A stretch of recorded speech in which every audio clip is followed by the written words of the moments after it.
Hi, welcome back. So I'm going to be going over sitting for meditation. And so I don't know what kind of props that you have either available for your own practice or for teaching, but I'm going to show you a couple things to look for to essentially really set yourself or your students up for a successful seated meditation.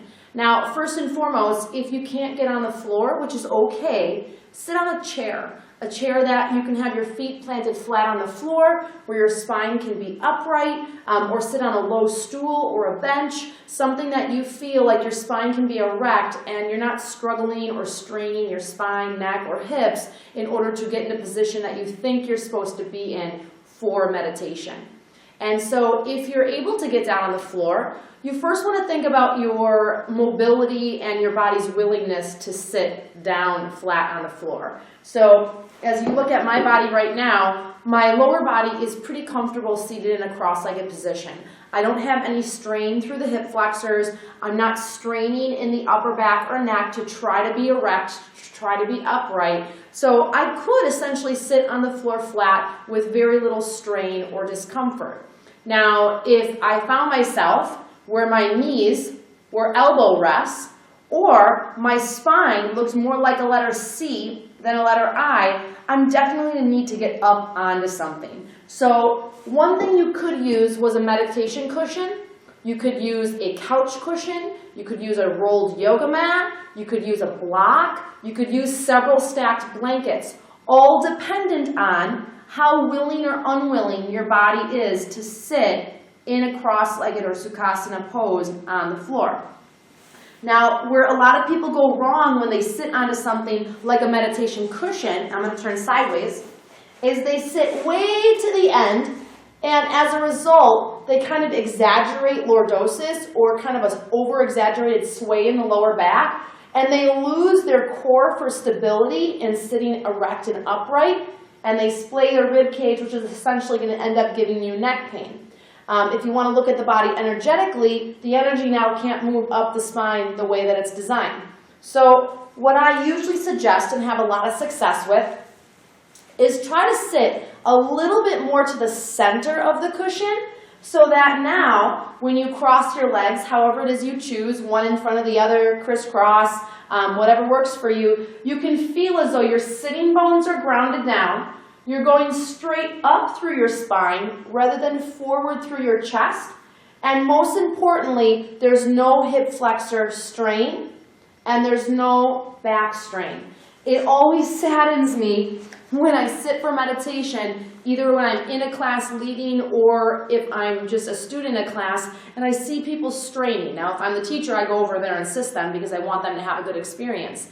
But when I'm just a bystander or another student, really it's like we're so focused then on where we're in pain or where we're trying to struggle to be upright because we think that's where we're supposed to be in order to meditate, that you kind of miss the whole point and purpose of actually sitting and trying to be still.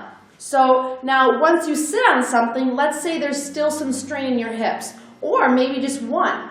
This is where blocks or again rolled mats, or another blanket, you're going to take that block and support kind of the outer thigh / knee. So now the hip flexors aren't straining. You're essentially meeting your body where you are versus trying to force your body where you're just not yet. And that's okay. So again, you can sit upright, your body can be pain-free, your chin can be level with the earth, the shoulders relax down, and then the hands essentially on the knees. You could use Yana Mudra, pointer finger and thumb touch, or you could bring the hands into the lap over that second chakra. So whatever you feel is most appropriate for your body. I like this one often only because it doesn't strain the shoulders, especially if I'm maybe having a wonky back day. Traditionally, the hands come to the knees to create an anchoring or a three-point pose to be able to really solidify the body into meditation. But ultimately, step one is you have to be comfortable. End of sentence. If your physical body is not comfortable, you are going to find yourself focusing on wherever it is you're not comfortable. When I teach meditation, I always have a chair often in the back, or 2 chairs, especially if I know someone might need it, and I right away, point blank, say that they can use the chair. Or have several blankets, or I make everyone grab a cushion right off the bat, because usually, again, if you, the teacher, sit on it or it's there, they're going to be much more likely to use it, and then they can extend the amount of time that they can sit. Now, I often have questions as well. I'm sitting and my back muscles start hurting. Well, welcome to your body. If this is your posture often, or extreme lordosis, now you're actually using those muscles when you're not used to it. So there is a physical component that we are not used to in our culture. And we have all these really overly cushy seats, chairs that do not support a really healthy posture. We do a lot of back lean sitting versus free sitting. And so our bodies do get lazy. Our erectors, our spinal muscles, our core muscles, all do start to weaken over time, and we find ourselves needing to rely on those things more and more. So don't be discouraged. Oftentimes, my yoga teacher trainers, I'll have them sit up against the wall, especially after a really long day, and we meditate twice a day, that they need that support if their body just feels like, okay, I'm just kind of starting to kind of be pushed to my limit. So just know that you have options, but please, please, please use your tools, use your props so that you can sit, whether you're sitting for 5 minutes or you're sitting for 25 minutes. Try to make the physical issues be moved to the side so that you can really be in the presence of your breath, and you can really be in the presence of focus and breathing, which are the essentials for a healthy, happy, blissful meditation. Great job.